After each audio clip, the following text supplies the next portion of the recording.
Hey guys, welcome back to my channel. So in today's video we are going to be doing my postpartum Q&A. So I asked you guys on Instagram for some questions basically about postpartum and what you want to know about it. If you didn't know, about a month ago now I had a little boy. I ended up having a VBAC birth after I had a section with my first baby, and I just thought I'd pop up a box in case you guys had any questions for me about maybe like the differences between C-section and like a vaginal birth, whether you had just general questions about maybe like 2 under 2, anything like that. So I thought I'd answer your questions in today's video. If you liked today's video, make sure to give it a big thumbs up, make sure you subscribe, and let's get started. Okay, so I had quite a few of like the same questions, so I thought I'd just pick out as per like the 10 most asked questions and go through them. So the first one is, how are you coping mentally after having Arthur? I've been grand, to be honest. It was a bit overwhelming when I came home after having Arthur, just because I hadn't seen Oliver in a couple of days. Obviously I put him to bed on like whatever night it was, and then like 3 days later he saw me and there was no like goodbye. I think the emotions of having Arthur were just built on top of me by the time I got home. So when I came in and saw Oliver, I just broke down crying. But yeah, mentally I'm coping very, very well, thankfully.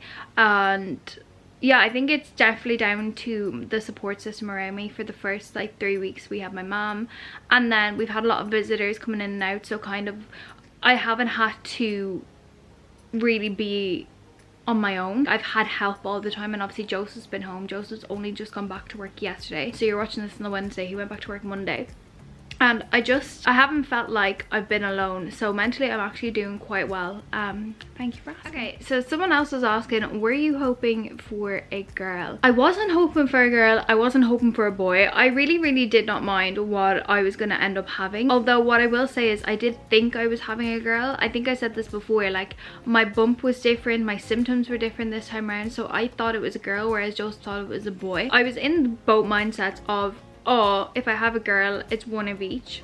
Perfect. If I have a boy, it's like a lifelong best friend for Oliver, because Joseph and his brother are really close, and even though there's a large age, well, not large, there's like a 5-year age gap between them, they're like really close, and seeing like the bond between them, I just know that Oliver and Arthur are now going to be the same. So I was like, either way I'm completely happy. I think I always knew I was going to be a boy mom. If my symptoms hadn't been different and if my bump didn't look different, I think I would have just gone with, oh, it's a boy. But because everything was kind of pointing towards like a completely different way than I was with Oliver, I was just thinking, oh, it's definitely going to be a girl. But then popped out a boy, and now I'm a boy mom, which I'm actually really happy about. I feel like, I don't know why, I feel like I needed to have boys. I know a lot of people say, you know, when people pass away that they send down what you need, or like if you just need something in your life, they will send you down basically the gender that you need. And I think I definitely needed my boys. I think I definitely need my boys. I feel like they were sent down for me, they were sent down for Joseph 100%. And yeah, I think we both needed it. I know it's nothing to do with spirituality, like your baby's gender is based off of whatever happens when conception happens, but it's nice to think of it that way, that like you were given what you needed. So yeah, I like to think that my boys were given to me for a reason, and they were definitely given to Joseph for a reason. Okay, next question. What was it like giving birth naturally? So compared to a C-section, I didn't really get to experience, like I did, obviously I gave birth naturally, like he came out of me, but I didn't get to experience it the way that most people do, where it's in the room that they were labouring in, you know, it's just midwives, maybe a doctor comes in to check on you and stitched up. Like I got rushed into theatre and gave birth in theatre, so it was very sterile. It wasn't a very calm environment. It was very like, yeah, hectic. But in terms of like giving birth, I had gotten the epidural, and then I ended up being topped up in case of a C-section, so I couldn't feel anything down there, and I really wanted to go without pain relief, but that was not happening. So to give birth naturally, I didn't feel it, but it was just a mad experience, because they were like, oh my god, like your baby's head is there, and then they were like, do you want to touch him? And I was like, yeah. And then they let me reach down and touch his head, and then that's when I broke down. Like it was just definitely more for me, and I'm not saying that anyone who has C-section, it's not this way, because I've had a C-section. It just felt very like surreal to think that your baby has traveled all the way down there and it's now coming out because in my head, I don't understand it. I really don't understand how it works. Like, obviously I understand how it works, but I don't understand how it works, if that makes sense. Like, it's just a mad experience. It's a very magical experience, and it's one I am very grateful that I got to do. It was a different experience to a C-section. For me, it was a lot more emotional, but at the same time, I'm actually very grateful to have experienced both. Like, very grateful to have experienced both. And yeah. How do you feel about your body second time round? I'm presuming you mean postpartum. So this time round, I have stretch marks on my stomach, which I've spoken about before. When I was pregnant, I got more stretch marks this time around, even though I gained less weight. And I don't know whether that was due to my bump being shaped differently, so it was being pulled into a different position, but I definitely have stretch marks now on my stomach. I have them all on the bottom of my stomach, and they're quite large and in charge. But this time round, like, I know it's due to the C-section, like, scar being so tight. Last time round, it took me forever to lose the weight, like forever to lose the weight. Not even lose the weight, just to get rid of that shelf. It still wasn't gone by the time I was pregnant with Arthur. But then this time around, I have bounced back so quickly. Like, not even bounce back, I won't even say bounce back, because I'm literally nowhere near. I do not have the abs that I had before, absolutely not. But what I will say is my stomach is completely flat now. I have a little bit of the pouch still at the bottom. That's still due to my C-section, but other than that, I've gone back being my small self. I'm not even going to apologize for anything I say here, because I've had the experience of both the C-section and gaining the weight and not being able to lose the weight and not bouncing back after, versus this time bouncing back after and losing the weight quite quickly. Weight wise, I'm still quite heavy. I'm just being honest here. Like, I don't want this to trigger anyone, but I'm just being honest, like you've asked. I haven't lost the weight, like physically on the scales, but looks wise, I've flattened down completely. So yeah, I feel much better about my body this time around, and I'm very grateful that at my 6-week mark, once I get cleared, I'll be able to go back to exercise straight away. Whereas with a C-section, you have so much postpartum recovery to get your abs back to being strong, to getting your whole body getting back to being strong, because there's so many layers that they've cut through. So this time around, being able to just be like, right, let's go, it's a nice feeling. Like, I'm very, very excited to get back exercising, and I'm very excited that it's summer so I can exercise outside, and just, yeah, I'm very excited to get back training, and I'm just excited to have my body back. Next question. How was your recovery? Guys, I'm not gonna lie, I would take a C-section recovery over the recovery I had. The first week of recovery was hell. So the first 2 days I was in hospital, and the first day I obviously couldn't feel anything. I was hooked up to morphine, I was hooked up to everything. And then day 2, on the way home, this is when I started to feel a bit like, I don't think there's something right here. I had an episiotomy, which basically means they cut from your like vagina all the way like down to make room for the baby to come out. So I had stitches all there, and obviously it goes down right by your like bum. Like, it doesn't go anywhere near your bum hole, but like it goes down your bum. And I also had forceps inside me, so there was a lot of like trauma down there. But then, as well as having that, I ended up with hemorrhoids, which is very common if you give birth vaginally, because obviously the strain of you pushing can cause your veins to pop and everything like that. Except my hemorrhoids were huge, and I had a lot of them. On the way home in the car, I was sitting down, and I thought the pad that I was wearing was just like stuffed up there. I was like, why is this so uncomfortable? Anyways, got home, felt down there, they were large and in charge, and that I think is what caused me the most amount of pain, because I couldn't sit down. I couldn't sit down because of them, because it would hurt, which meant I was standing all the time, but standing puts pressure on your rectal area, so it was making them worse. I was trying absolutely everything. I got like preparation H, and like I got so much, and it was slowing down the recovery of my episiotomy stitches, because like I said, I was standing, so therefore there was a lot of pressure on them, and they ended up ripping up the top. So I was in a lot of pain. I was sobbing to Joseph, like sobbing. I could not get out of pain no matter how much ibuprofen I was taking. I was in agony. It genuinely was the worst pain I've ever felt. And then Joseph's mom is a nurse, and thank the Lord that she is, because I said it to her, and she was like, right, you need to get this and this. I can't remember what it was called, Anusol. I think that's what it's called. She was like, you need to get the suppositories that you stick up your bum and the cream, and I got that, and Nuala saved me. She absolutely saved me because they shrunk. I was able to set my bum again, and then therefore I was able to air out my stitches, and then my stitches healed literally within, not healed, but like they recovered within like 2-3 days. And since then I've literally not had an issue. I still have a hemorrhoid. It's only really small, and I'm getting referred to the hospital to get it blasted off, which is not fun. But other than that, since then I've literally not had any issues. I gave birth on the Sunday, and by the following Sunday I was fine.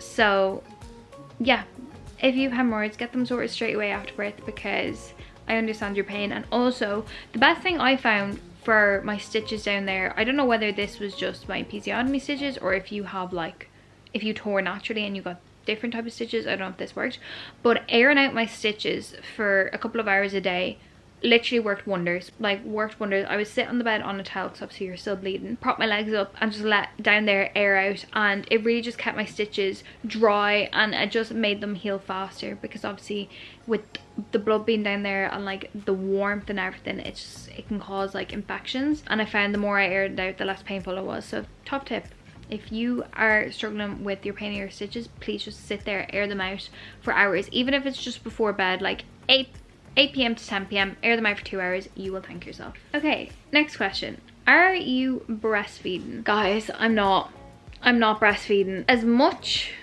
as I'd love to still be breastfeeding, I couldn't do it. So his latch, beautiful. He was an absolute dream to breastfeed in the hospital. An absolute dream. He was unbelievable. He was suckling insane. Like, he was so much better than Oliver. Oliver was a little shit for breastfeeding.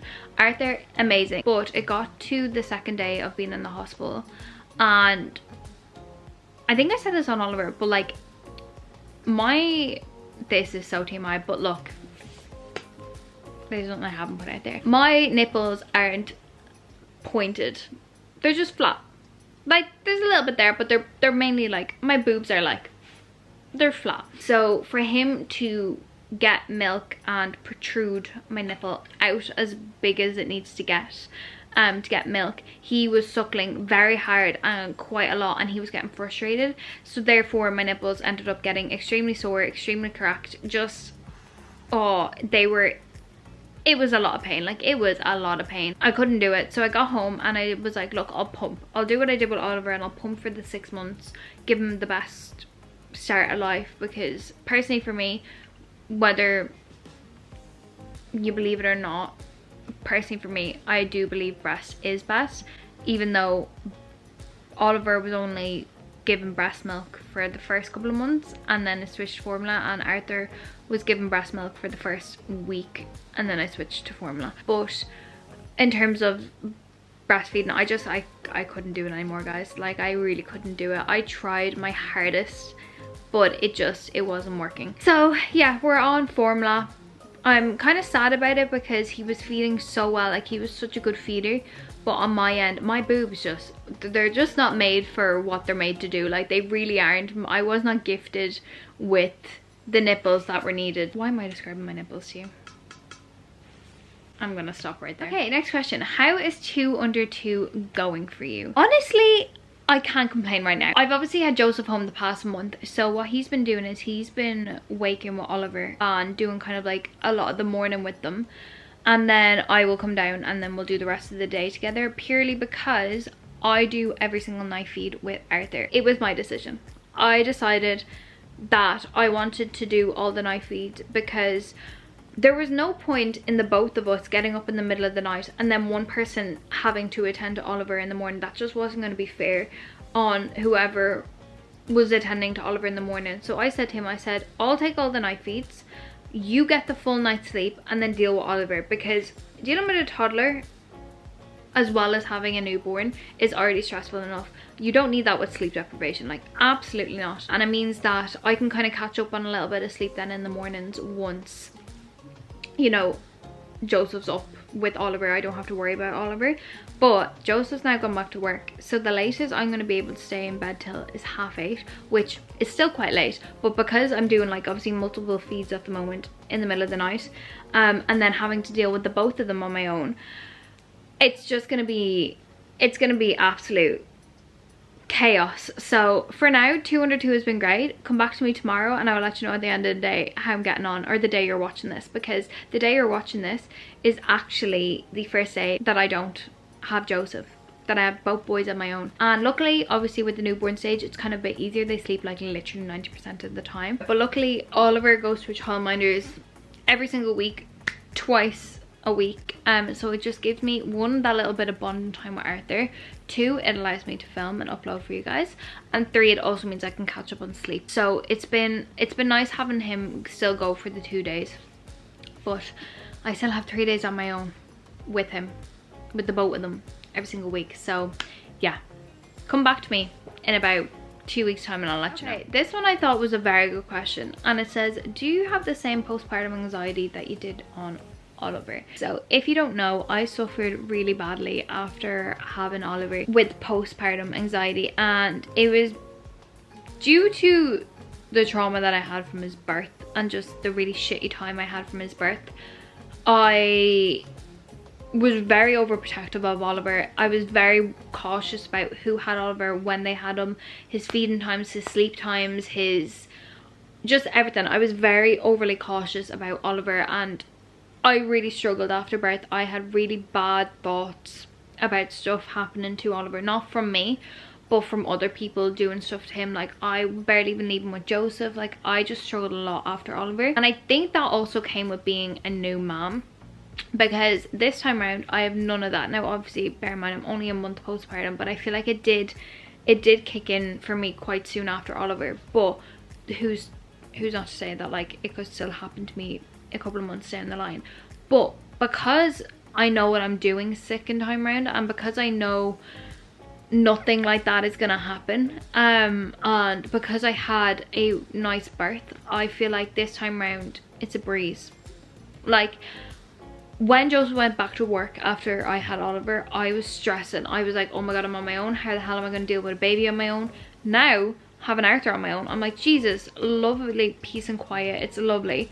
Whereas now I'm stressing about having a toddler and a newborn on my own. So I think second time around, you're just a lot more relaxed. You're a lot more comfortable. Like, you know what you're doing, especially because I only had Oliver last year. So for me, I think I'm just a lot more relaxed this time around, and it's been a lot more,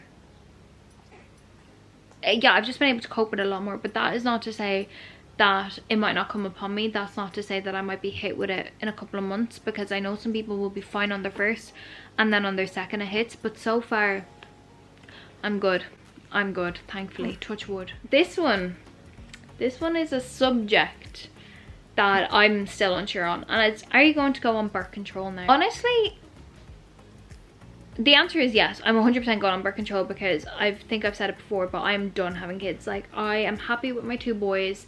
It just would be such a hassle to add on a third.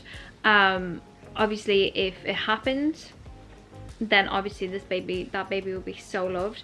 But for now, I really am saying, like, we're done having kids, and so is Joseph. So getting back on birth control was something that I really was adamant about, and I was really adamant about it, especially coming up, sorry, there is like a hair or something. I was really adamant on going back on birth control at my 6-week checkup. But then I had my blood test to check my iron count maybe like 2 weeks ago, 2 weeks ago, and when I was there, she was like, have you thought about birth control? And I was like, yeah, I'm kind of like in 2 minds about like what birth control I want to go on. I was like, I just need to do a bit more research. And she goes, I would suggest giving your body a little bit of a break before you go on birth control. And I was like, oh right. And she was like, well, you're so young. She goes, just give your body a break. And I was like, all right, okay. And she was kind of just giving me the information on like why I should. It was kind of one of those things where I was like, oh right, okay, like you're suggesting that obviously I should hold off. So now I'm in 2 minds of what to do. I'm thinking about going back on the pill, and the pill that I was on before is Diana, and loved her. She was amazing. She literally cleared my skin. She obviously stopped me from getting pregnant. She was amazing, but the risk with Dinette is you have a very high risk of blood clots. And after having after having 2 babies and just like with C-section and everything, I just really want to avoid something that could potentially. So I'm in 2 minds of getting the hormonal pill and then or the non-hormonal pill. I was thinking about the injection because it was suggested to me after Oliver, but now that people have been administering it and giving it out, people are saying like do not go near it, like it's really messy. But then I've heard bad things about the coil, bad things about the bar. So I'm just like, I think the pill is the best one for me. Whether I get hormonal or non-hormonal, I'm not too sure the difference. If anyone else, please let me know. But I definitely will go back on it, and I think I'm going to get my prescription at my 6-week check, but just hold off on taking the pill maybe for another couple of months. So yeah, let me know. What contraceptions did you guys go back on after having a baby, or what contraceptions are you guys on? Because I want to go back on one, but I just don't know. I don't know what one. Okay, and then last question. Another kid or married first? Guys, I'm not having any more kids. Unless we accidentally get pregnant again. I'm not having any more kids. And married first? Honestly, a lot of people are saying that now. A lot of people have been saying to us like, oh, are you going to get married now? Are you going to get engaged? Guys, I'm 23. We're happy just living our life. This is gonna stir some pots here, but I have never liked the thought of someone proposing to someone or people getting married just because they've gotten pregnant or just because they've had children. Personally, for me and Joseph, we want to wait a good few years until we get engaged, because we don't want a long engagement. Like, I don't want to be engaged, like get engaged young and then not get married for 10-15 years. Like, I don't want that. We're happy and content, and our bank accounts are happy and content with the 2 of us and having 2 kids. And I really want to stress that, like, we're young. I don't want to be engaged young. I really don't also want to be engaged just because we have children. I want him to propose to me for the right reason and for the reason that he wants to marry me. That's just my personal opinion. So another kid or married first, it will 100% be marriage, because the kid ain't coming anytime soon. So guys, that is the end of my postpartum Q&A. You guys had so many more questions. I might have to do part 2 maybe in a couple of weeks. I'll do part 2 when I'm a bit more experienced and give you an update on like the pill and give you an update on how 2 under 2 is going and everything like that. But for now, I'm going to end this video here. So I really hope you guys enjoyed watching. If you have any more questions, leave them down below and I'll either answer them in another Q&A or I'll reply to your comment and answer you down below. But thank you so much for watching. I really hope you guys enjoyed this video. If you did, make sure to give it a big thumbs up. Make sure you subscribe, and I will see you in my next video. Bye!